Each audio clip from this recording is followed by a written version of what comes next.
क्योंकि ये गल जी ना बड़ी अच्छी तो पायेदार है।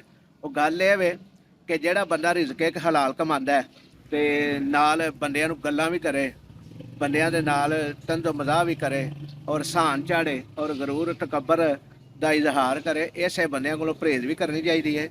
ਤੇ ਜਿਹੜਾ ਬੰਦਾ ਰਿਜ਼ਕੇ ਹਲਾਲ ਵੀ ਕਮਾਉਂਦਾ ਹੈ ਤੇ ਆਪਣੇ ਬੱਚਿਆਂ ਨੂੰ ਤੰਗ ਰੱਖਦਾ ਹੈ, ਪਰੇਸ਼ਾਨ ਰੱਖਦਾ ਹੈ, ਕੋਈ ਠੱਗ ਕੇ ਲੈ ਜਾਂਦਾ ਜੇ ਤੇ ਕੋਈ ਸਬਜ਼ ਬਾਗ ਵਹਾ ਕੇ ਲੈ ਜਾਂਦਾ ਜੇ। ਮੇਰੀ ਇਸ ਗੱਲ ਦੇ ਨਾਲ ਅਗਰ ਤੁਸੀਂ ਐਗਰੀ ਹੈ ਹੋਏ ਹੋ। ਬਿਸਮਿल्लाहिर्रहमानिर्रहीम। दोस्तों अस्सलाम वालेकुम। अल्लाह ताला ਤੁਹਾਨੂੰ ਸਾਰੇ ਦੋਸਤਾਂ ਨੂੰ ਸਿਹਤ ਤੇ ਤੰਦਰੁਸਤੀ ਵਾਲੀ ਲੰਬੀ ਜ਼ਿੰਦਗੀ ਦੇਵੇ ਔਰ ਰਮਜ਼ਾਨ ਮੁਬਾਰਕ ਦੇ ਵਿੱਚ ਜ਼ਿਆਦਾ ਤੋਂ ਜ਼ਿਆਦਾ ਨੇਕੀਆਂ ਕਰਨ ਦੀ ਤੌਫੀਕ ਦੇਵੇ, ਆਮੀਨ। ਤੇ ਦੋਸਤੋ ਤੁਹਾਡੇ ਅੱਗੇ ਇੱਕ ਗੁਜ਼ਾਰਿਸ਼ ਹੈ ਕਿ ਸਾਡੇ ਇਸ ਚੈਨਲ ਦੇ ਉੱਤੇ ਨਵੇਂ ਆਉਣ ਵਾਲੇ ਜਿਹੜੇ ਦੋਸਤ ਨੇ ਉਹਨਾਂ ਅਗਰ ਸਾਡਾ ਚੈਨਲ ਸਬਸਕ੍ਰਾਈਬ ਨਹੀਂ ਕੀਤਾ ਤਾਂ ਉਹ ਸਬਸਕ੍ਰਾਈਬ ਕਰ ਲੈਣ ਔਰ ਘੰਟੀ ਦੇ ਬਟਨ ਵੀ ਦਬਾ ਦੇਣ ਤਾਂ ਕਿ ਸਾਡੀ ਹਰ ਨਵੀਂ ਆਉਣ ਵਾਲੀ ਵੀਡੀਓ ਦਾ ਨੋਟੀਫਿਕੇਸ਼ਨ ਉਹਨਾਂ ਤੱਕ ਪਹੁੰਚ ਸਕੇ। तो दोस्तों ज़रूरी गुजारिश है वे कि अल्लाह ताला के हुक्म के मुताबिक सानू सारिਆਂ ਨੂੰ ज़िंदगी गुजारनी चाहिए है। जिस तरीके के नाल अल्लाह ताला ने सानू कुरान मजीद दे विच हुक्म सादर कीते ने, कोशिश करनी चाहिए कि अपनी ज़िंदगी उस तरीके नाल गुजारिए ताकि असी क़यामत वाले दिन फलाह पा सकीए। फलाह उस तरह ही पावांगे कि असी हकूकुल इबाद का भी ख्याल करिए तो हकूकुल्लाह का भी। रमज़ानुल मुबारक दे विच अल्लाह ताला फरमाता है कि जिहड़ा बंदा एक नेकी करता है उन्होंने 70 नेकियां का अजर मिलेगा और उहदे नामा माल 70 नेकियां लिख दित्तियां जाणगियां। आम दिनां दे विच 11 महीने असी दुनियादारी च खुब्बे रहने और उस दुनियादारी दे विच साडे कोल बड़ियां गलतियां कमियां कुताहियां हो जांदियां ने। अल्लाह ताला सानू रमज़ानुल मुबारक दे सदके नाल वो माफ़ करे साडियां कमियां कुताहियां और ਜਿਹੜੀਆਂ ਅਸੀਂ रमज़ानुल मुबारक ਦੇ ਵਿੱਚ नेकियां करनियां चाहते हैं ਉਹਦਾ अजर सानू अल्लाह ताला 70 गुना ਦਿੰਦਾ रहे, आमीन सुमा आमीन। ਤੇ ਤੁਸੀਂ ਸਾਰੇ ਦੋਸਤ ਵੀ ਇਹ ਕੋਸ਼ਿਸ਼ ਕਰਿਆ ਜੇ ਕਿ ਅਜਰ ਕਮਾਉਂਦੇ ਰਹੋ। ਤੇ ਦੋਸਤੋ ਇੱਕ ਤੁਹਾਡੇ ਅੱਗੇ ਬਹੁਤ ਹੀ ਜ਼ਿਆਦਾ ਗੁਜ਼ਾਰਿਸ਼ ਹੈ ਕਿ ਉਹ ਇਹ ਵੇ ਕਿ ਮੇਰੇ ਕੋਲ ਕੋਈ ਗੱਲ ਗਲਤ ਹੋ ਜਾਏ, ਕੋਈ ਤੁਹਾਨੂੰ ਮੇਰੀ ਗੱਲ ਦੀ ਸਮਝ ਨਾ ਲੱਗੇ ਤੇ ਉਹਦੀ ਮੈਨੂੰ ਮਾफ़ी ਦਿਆ ਜੇ, क्योंकि एडवांस माफ़ी मंगना भी अच्छा अमल है कि जिहड़ी कुताही अजे मैं नहीं की वो भी तुहाडे कोल माजरत कर रहा वा और जिहड़ी हो गई है वो भी माजरत कर रहा वा कि अल्लाह ताला मैनू माफ़ करे और तुसीं भी मैनू माफ़ करे।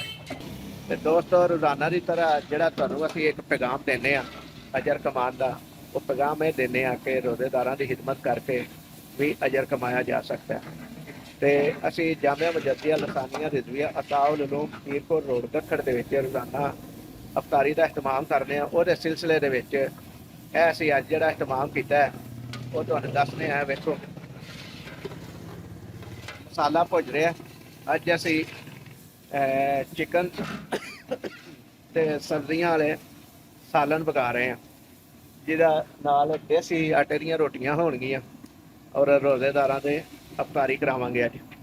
तो दुआवां च सानू याद रखिया जे क्योंकि हर असी वो अमल करना चाहते हैं जिहड़ा अल्लाह ताला नूं ते अल्लाह ताला दे प्यारे पैगंबर नूं पसंद है और तुसीं भी वो अमल करते रहो कि जिहड़ा अल्लाह ते अल्लाह दे रसूल नूं पसंद है। यह देखो जी मटर ने वो गोश्त ते यह आलू ने, यह सारियां चीज़ां जिहड़ियां ना अज सालन अज पैणियां ने। सालन पकना है रोज़ेदारां की अफतारी कराउण वास्ते और नाल देसी आटे दीयां रोटियां दित्तियां जाणियां ने। ते दोस्तों मटर पै गए ने है जी, तो इस तो बाद चिकन पेगा, आलू पैणगे ते पक जाएगी सब्जी। अज साडे जिहड़े बुरजी ने है जिहड़े बुरजी अगे आ रहे सन ना ये उन्हां दे अज बेटा ने ये पका रहे हैं। तो दोस्तों उन्हां लोगों तो परहेज़ करो कि जिहड़े दिखावे दे काम करते हैं और खुद भी परहेज़ करो कि कभी भी दिखावे का काम ना हो, क्योंकि इसका अजर जिहड़ा ना नेक काम का अजर अल्लाह ताला ने देना हुंदा, बंदे किसी नहीं जे देना हुंदा। तो दिखावे वाला काम जिहड़ा ना वो अल्लाह ताला नूं पसंद भी नहीं जे कि जिहड़ा बंदा दिखावा करके ते नाल बंदियां नूं गल्लां भी करे, बंदियां दे नाल तंजो मज़ाह भी करे और साण झाड़े और गरूर तकब्बर का इजहार करे, ऐसे बंदियां कोलों परहेज़ भी करनी चाहिए है और इहो जिहे बंदियां दा अमल भी ज़ाया हुंदा रहिंदा जे। ये गल मैं किसी नूं तनकीद दा निशाना बना के नहीं कीती, ਇਹ ਮੈਂ ਜਨਰਲ ਗੱਲ ਕੀਤੀ ਹੈ ਔਰ ਸਮਝਾਉਣ ਵਾਸਤੇ ਇਹ ਕੀਤੀ ਹੈ ਕਿ ਅਗਰ ਕਿਸੇ ਨੂੰ ਕੋਈ ਸਮਝ 'ਚ ਜ਼ਰਾ ਕਮੀ ਆਈ ਹੈ ਤਾਂ ਉਹ ਇਹ ਸਮਝ ਹੈ ਕਿ ਜਿਹੜਾ ਬੰਦਾ ਗਰੂਰ ਕਰਦਾ ਹੈ ਅੱਲਾਹ ਤਾਲਾ ਉਹਨੂੰ ਪਸੰਦ ਨਹੀਂ ਕਰਦਾ ਉਸ ਬੰਦੇ ਨੂੰ, ਕਿਉਂਕਿ ਗਰੂਰ ਦੇ ਬਾਰੇ 'ਤੇ ਅੱਲਾਹ ਤਾਲਾ ਨੇ ਸਾਫ਼ ਲਫ਼ਜ਼ਾਂ 'ਚ ਕਿਹਾ ਕਿ ਉਹ ਬੰਦਾ ਮੈਨੂੰ ਪਸੰਦ ਹੀ ਨਹੀਂ ਜਿਹੜਾ ਗਰੂਰ ਕਰਦਾ ਹੈ। ਮਗਰੂਰ ਬੰਦੇ ਨੂੰ ਤੇ ਅੱਲਾਹ ਬਿਲਕੁਲ ਪਸੰਦ ਨਹੀਂ ਕਰਦਾ।